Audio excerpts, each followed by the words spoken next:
Hej på er, Micke Kring heter jag och jag tänkte prata lite grann om vad generativ AI är, vad man kan göra med det och framförallt kanske rikta det lite grann till vad man skulle kunna använda det till inom skolans värld. Och apropå skola så kommer jag från skolans värld och har jobbat 24 år på en och samma grundskola i Stockholm, nämligen Årstaskolan.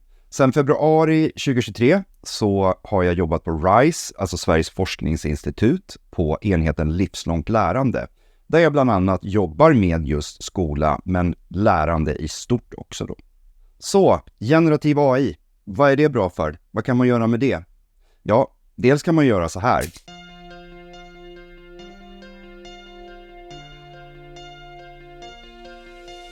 Eller så här. Och vad ska man med det till då? Jo, jag vet ju till exempel väldigt många som är ganska obekväma med att stå framför en kamera. Men man behöver skapa kursmaterial eller instruktionsfilmer och liknande och vill ha någon form av visuell representation utan att bara fronta sig själv. Vi tar bort det här. Du kan också använda en tjänst som mig där du bara väljer en avatar och skriver in vad du vill att jag ska säga. Sen fixar AI allt åt dig. Är inte det helt fantastiskt? Ja, det är ju faktiskt helt fantastiskt, tycker jag i alla fall. Men vad är då det här med generativ AI, språkmodeller, LLM, prompter, allt sånt där som man har hört talas om idag? Ja, det är det jag tänker vi skulle titta lite grann på. Jag skulle nog säga att alla av oss använder AI dagligen, bara att vi kanske inte alltid tänker på det. Den här filmen som ni ser här, det är från en instruktionsfilm som jag har gjort med en serie filmer där barn kan lära sig att jobba med maskininlärning som är en del av AI. Där vi i det här exemplet då skapar såna här Snapchat-filter som man kan se på Snapchat och TikTok och liknande. Kan vara allting från roliga filter till såna här beauty-filter som är populära just nu också. Men andra delar av den här typen av AI som ni förmodligen använder dagligen är ju till exempel röstassistenter som Siri och Alexa och Google. Men givetvis sociala medier där deras algoritmer är ju tungt styrda av AI för att behålla dig så länge som möjligt på deras plattform. Men det här gäller ju också givetvis YouTube och Spotify i deras rekommendationssystem. Men också som vi såg tidigare här då med Snapchat eller TikTok och liknande, de här filtrerna då. Och gillar ni att spela sportspel och liknande så har ni ju garanterat spelat mot AI-motståndare. Blurriga bakgrunder i Teams och Zoom och liknande för att dölja tvätten som hänger bakom oss använder vi säkert. En del av oss dagligen, en del av oss ibland då. Och vi börjar ju även få fler och fler inbakade funktioner i våra mobiltelefoner. Ta till exempel vanliga fotoappen på iPhonen. Så om du har en bild så kan du bara hålla ner tummen på ett objekt eller en person så känner den av det. Och sen kan du liksom lyfta ur det objektet och klistra in det i en annan app. I mitt fall här anteckningar, men det hade lika gärna kunnat vara om man skulle vilja skicka den bilden till en kompis via iMessage eller liknande. När det gäller ChatGPT så antar jag att de flesta av er känner till det och det var ju liksom den tjänsten som slog ner som en bomb nästan där i årsskiftet vid 2022-2023 någon gång. Och på något sätt kändes som starten på den här generativa AI-eran. Just det här med att kunna chatta med en AI på ett naturligt språk och faktiskt få svar tillbaka på ett naturligt språk. Men som också kunde göra massa andra grejer. Vi kan ju titta på ett exempel här. Här instruerar jag alltså ChatGPT att agera som lärare i matematik på mellanstadiet med god kännedom om den svenska läroplanen. Ditt jobb är att hjälpa eleven med sina frågor kring matematik men utan att ge eleven det direkta svaret. Guida eleven till att själv kunna lösa problemet. Använd ett lämpligt språk och styr tillbaka samtalet till matematik om det glider utanför ämnet. Och då svarar då ChatGPT, absolut jag förstår, vad vill du ha hjälp med? Och nu låtsas jag vara elev då och då skriver jag, vad blir 5 minus 7? Det är en bra fråga. Om vi har 5 äpplen och sen tar bort 7, vad händer då? Vi har inte tillräckligt många äpplen, eller hur? I matematiken brukar vi lösa detta genom att använda negativa tal. Kan du gissa vad svaret blir? Och sen säger jag som elev, men kan du inte bara säga vad det är? Det kan jag absolut, men mitt jobb är att hjälpa dig förstå hur du kommer fram till svaret själv. Om vi tänker det på som en linje med startpunkt 0, om vi går 5 steg till höger från 0 och sedan 7 steg till vänster. Och sen så tröttnar jag som elev och så frågar jag, vet du vem Messi är? Ja, jag vet vem Lionel Messi är. Han är en mycket berömd fotbollsspelare. Men nu fokuserar vi på matematik om vi går tillbaka till den tidigare frågan. Och det här är ju, tycker jag, ett jättebra sätt att använda just de här språkmodellerna på. Det här hade kunnat vara att jag skulle instruera ChatGPT att bara prata enkel franska med mig om jag skulle vilja träna på franska och liknande. Så inte bara vad är Sveriges huvudstad. Men vi kommer lite mera in på ChatGPT senare. Nu har ju ni redan för några minuter sedan sett mig förvränga min röst, men man kan ju också klona röster. Man kan klona sin egen röst också. Men det här tycker jag var ett litet häftigt exempel som kom för ett tag sedan, där det blev en hit på Spotify som fick miljontals lyssningar. Och det var en låt med artisterna Drake och The Weeknd. Men problemet var ju att det var ju inte de här artisterna, utan det var ju då en vanlig människa, eller ja, en väldigt talangfull vanlig människa som hade skrivit den här låten, sjungit in den och sen använt ett kloningsverktyg för att få sin röst att låta som Drake och The Weeknd. Och det blev ju en ordentlig snurr på det här i sociala medier och även i vanliga medier. Och när man pratar om upphovsrätt, kan jag ha upphovsrätt på min egen röst? Det är ju ingen som har samplat mig eller någonting, utan det är bara hur min röst låter. Jag gjorde faktiskt också ett eget experiment just kring det här för några månader sedan som jag tänkte vi skulle titta på.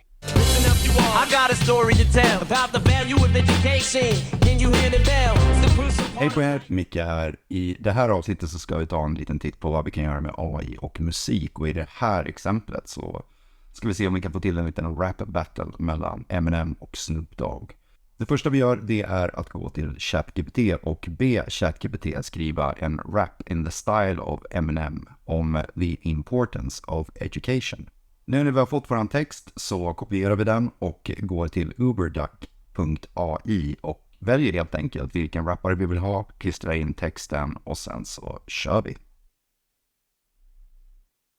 Education is key, it opens up doors, gives you the knowledge to tackle life's wars. So listen up closely and take heed. This is the path to a successful deed.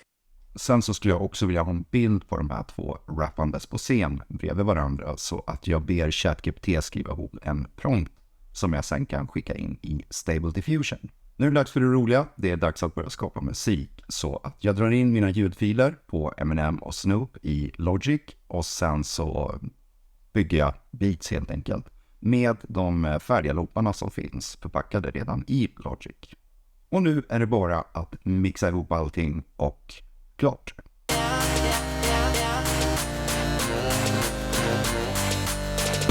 I got a story to tell about the value of education. Can you hear the bell? It's the crucial part of life. Can you see? Without it, your future's in jeopardy. Education gives you power to ponder things, to analyze, reason, to make the right thing. Teaches you discipline, helps you develop skills, and gives you the tools to tackle life's thrills. Education is key, it opens up doors, gives you the knowledge to tackle life's wars. So listen up closely and take heed. This is the path to successful deed. Education is key, it opens up doors, gives you the knowledge to tackle life's wars. So listen up closely and take heed. This is the path to successful deed. Ja, jag är inte helt hundra på vad varken Snoop eller Eminem skulle säga om just det här. Det kanske inte är deras favoritämne, men vem vet jag. Men det går att göra väldigt mycket roliga saker med det här. Och en musiklärarvän till mig, han har börjat planera för hur han ska använda det här till hösten. Och jag tror att det kommer bli en jättebra grej som ett komplement till när de sitter och skriver musik på musiklektionerna. När det gäller bildgenerering så finns det ju en hel drös av tjänster att använda nu. Och helt ärligt så känns det som att det kommer nya varje dag. De mest kända är väl kanske då Stable Diffusion, Midjourney och DALL-E. Men i det här fallet så kommer jag använda mig av Microsoft Bings Image Generator. Så hur funkar de här tjänsterna då? Jo, du gör så att du promptar vad du vill se. Alltså ger en instruktion till den här AI:n vad den egentligen då ska måla upp så att säga. Och då kan du tänka dig att du kan välja till exempel stil om du vill ha en oljemålning av någonting eller om det ska vara ett foto eller liknande. I det här exemplet så väljer jag a cat playing hockey for the Toronto Maple Leafs. Och sen så väntar man några sekunder och sen får man upp 4 förslag då. Och den här tycker jag var helt fantastisk. Men som en del av er ser så om ni kollar på kattens Toronto-tröja så är det lite underlig text. Och det finns fortfarande en del problem som de här bildgenereringstjänsterna har. Till exempel att generera text eller som tidigare har varit mycket problem med att få till händer och fingrar. Och när alla de här bildgenereringstjänsterna började dyka upp och de blev bättre och bättre så stod ju en del på sidan och skrattade åt de här gamla hedliga fotoredigeringsprogrammen som Photoshop och liknande och skanderade att nu är de här döda, ingen kommer behöva använda de här snart. Men sen så kontrar då Photoshop och säger hej, vi har byggt in generativ AI direkt i Photoshop. Så här kommer ett exempel som jag gjorde på mig själv då, där jag har en bild på mig själv. Och sen så expanderar jag den bilden, markerar allt utom mig själv och promptar in a sunny beach with palm trees. Då får jag 3 olika varianter. Det där var bra. Sen markerar jag min överkropp och promptar in a white tank top. Därefter så vill man ju ha ett par schyssta solglasögon när man är på stranden, så jag promptar in det. Väljer de bästa. Och en baseballkepa skulle också vara rätt schysst. När man är på stranden vill man givetvis ha en fet guldkedja. Och självklart också någonting att dricka. Så vi promptar in en liten islatte där också. Och så avslutar vi med en fet tribal-tatuering. Till sist så ska vi se om vi kan utvidga hela den här bilden också. Då promptar jag inte in någonting utan låter Photoshop helt enkelt förse mig med någonting. Generera någonting. Och ni förstår ju det, att ni kommer ju snart aldrig kunna lita på en bild. Allt kommer vara fake. En annan sak som börjar dyka upp nu också, det är ju möjligheten att kunna börja generera video. Antingen genom att prompta, så som vi har gjort tidigare, att förklara för AI-tjänsten vad vi vill att den ska generera. Eller med hjälp av en förlaga. Och i mitt fall då så tar jag en bild, den som vi gjorde i Photoshop alldeles nyss. Så drar vi in den i den här promptfönstret och trycker på generera. Sen tar det här någon minut, men jag har givetvis snabbat upp det här åt er så ni slipper att vänta. Och nu har vi våran video. Ja, lite speciellt kanske det blev, som sagt var. Träden försvann och jag, om det nu skulle vara jag, blev lite konstigt morfad och så. Men det är en väldigt, väldigt spännande teknik och det ska bli jättespännande att se vart någonstans det här kommer att leda. Jag gjorde ju också ett annat test där jag då bara promptade med text och skrev flying over a mountain and a forest. Och då fick vi det här. Och jag tycker ändå att det här är rätt häftigt. Givetvis så kan ju det här användas också för att göra deepfakes. I det här fallet så är det en rätt rolig deepfake. Men där man kan ta folks ansikten och sätta på andra personer och liknande. Ni kan ju tänka er vad det här kommer innebära när det gäller just källkritik och källtillit och fake news och alla de här sakerna med den här typen av generativ AI då, som är då så starkt på intågande. Så här har vi i skolan, tror jag, ett ganska viktigt uppdrag. Men vi tar och delar ett litet fint ögonblick där vi får höra Arnold sjunga Somewhere Over the Rainbow. Somewhere over the rainbow, way up high, there's a land that I heard of once in a lullaby. Somewhere over the rainbow, boobies fly, boobs fly over the rainbow. Why then, oh why can't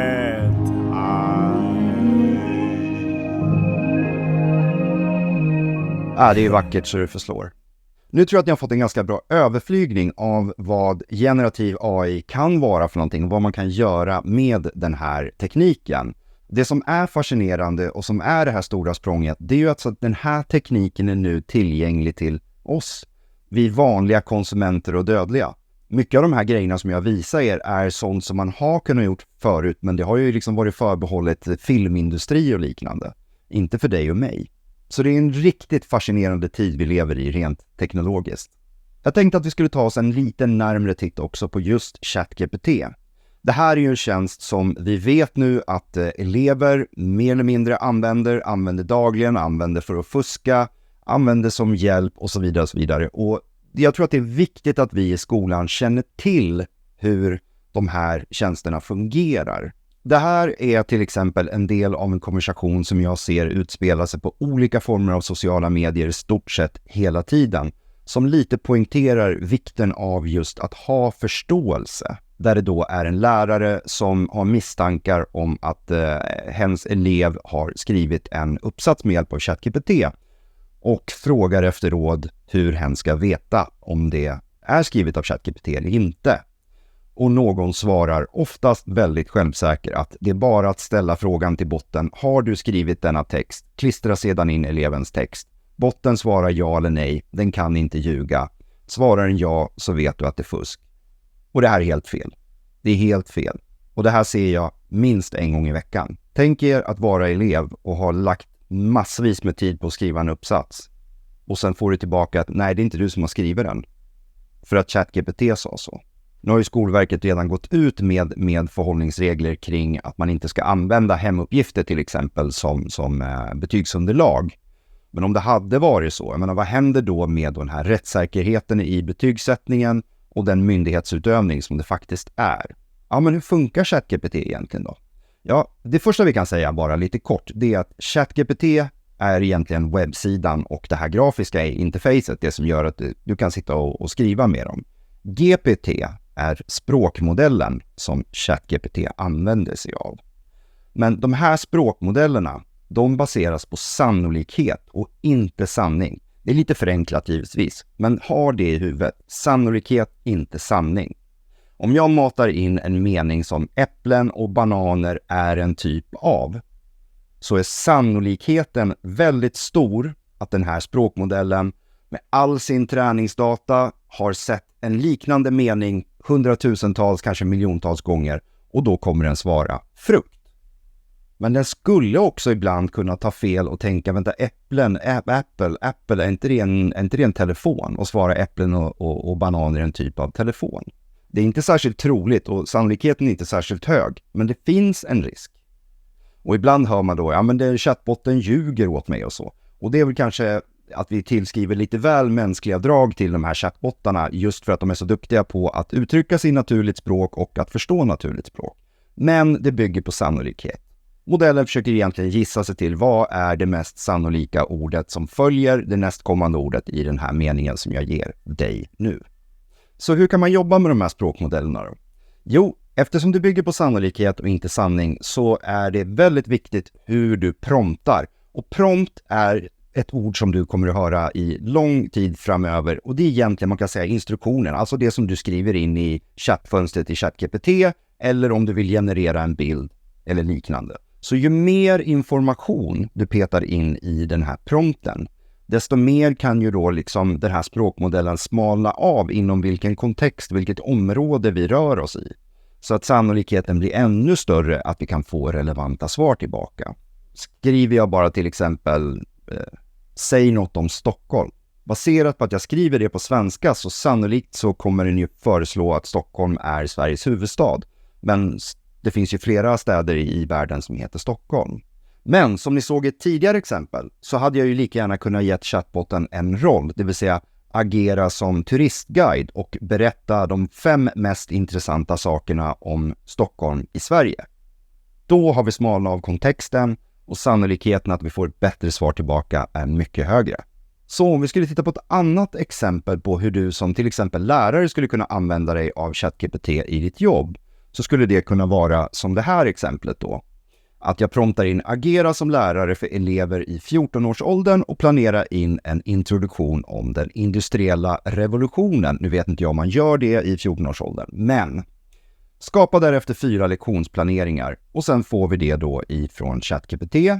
Och sen kan ju du som lärare kopiera allt det här, klistra in i ett Word-dokument, kolla över att det ser rätt ut, gör lite förändringar så att det passar dig och dina elever. Och sen eftersom den förstår kontexten så kan vi också skriva och skapa ett prov på 10 frågor. Vi behöver inte skriva och skapa ett prov på 10 frågor om industriella revolutionen igen, utan nu vet ju ChatGPT att vi pratar om det här.